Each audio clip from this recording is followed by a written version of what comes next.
Mataranka, population normally 350. But in the age of pandemic road trips, you might struggle to get a spot at the caravan park. Good morning, how are we going? If you do, you might meet Liz and Barry, who want to make sure travellers like them and their needs are factored in through the census. We need to know where we're travelling, how we're travelling, and blah blah, so we can get more done for us caravanners. At the nearby Mulgan Aboriginal community, staff raise awareness and provide support. The census means count the people in this community. This census means to count the people here in this community, in this Mulgan camp.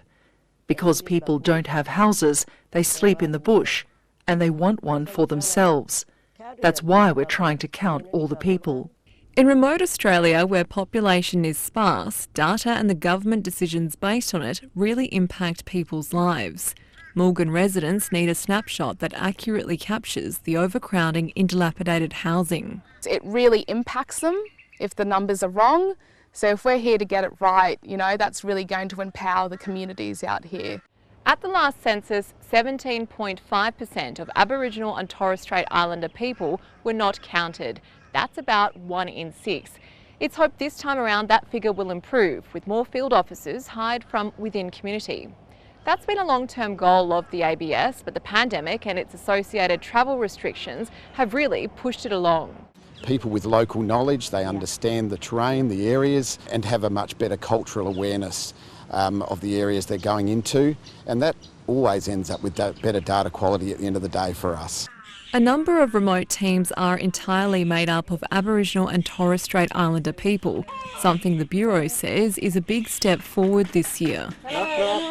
Staff visit cattle stations, roadhouses, caravan parks and communities.